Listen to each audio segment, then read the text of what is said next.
मेरे प्यारे बच्चे, कैसे हो मेरे लाडले। मुझे मालूम है तुम पुण्य कर्म करने से, किसी की मदद करने से कभी भी कदमों को पीछे नहीं करते हो। खुद चाहे तुम किसी भी कष्ट में हो, मुसीबत में हो, अपने दर्द को छुपाते हुए दूसरों की मदद करने के लिए हमेशा प्रथम और आगे रहते हो। मैं तुम्हारे ऐसे सत्कर्मों से, तुमसे मैं बहुत प्रसन्न हूँ। तुम्हारी इसी काबिलियत की वजह से, तुम्हारी इसी खूबी की वजह से मैंने तुम्हें चुना है अपनी भक्ति के लिए।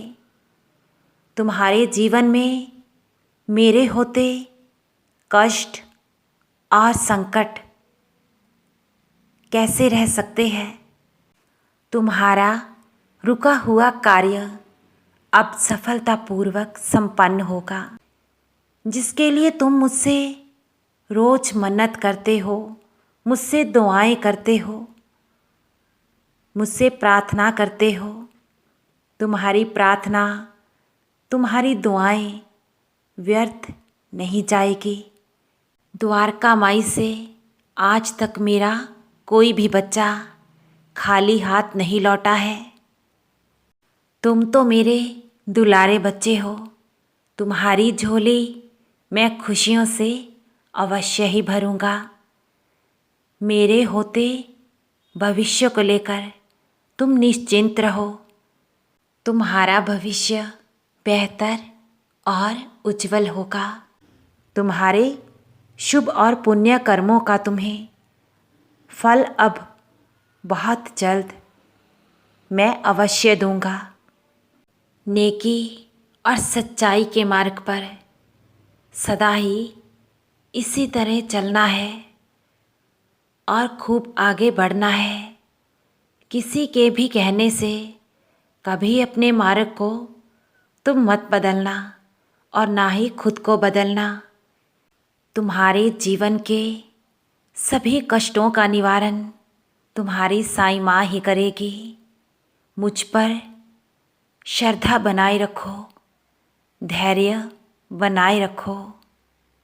मैं तुम्हारे साथ हूँ, तुम्हें भी संभाल रहा हूँ और तुम्हारे अपनों को भी। सुनो मेरे दुलारे बच्चे, तुम जो मुझसे मांग रहे हो वो तो मैं तुम्हें अवश्य ही दूंगा, लेकिन उससे भी बेहतर जो मैं तुम्हें दूंगा उन खुशियों को भी तुम हृदय से स्वीकार करना। जीवन में आने वाले कल की तुम बिल्कुल भी चिंता मत करो। जब तुम्हारी साईं माँ है तुम्हारे साथ तो चिंता कैसी। मैं हर पल कदम कदम पर तुम्हारे साथ हूँ, तुम्हारी रक्षा के लिए। मेरे लाडले, तुम्हारे जीवन की हर दुविधा का समाधान मैं ही करूँगा। मुझ पर श्रद्धा और सबूरी सदा ही बनाए रखो। तुम पर और तुम्हारे परिवार पर तुम्हारी साईं माँ का प्यार और आशीर्वाद सदा ही बरस रहा है। खुश रहो मेरे बच्चे, सदा खुश रहो।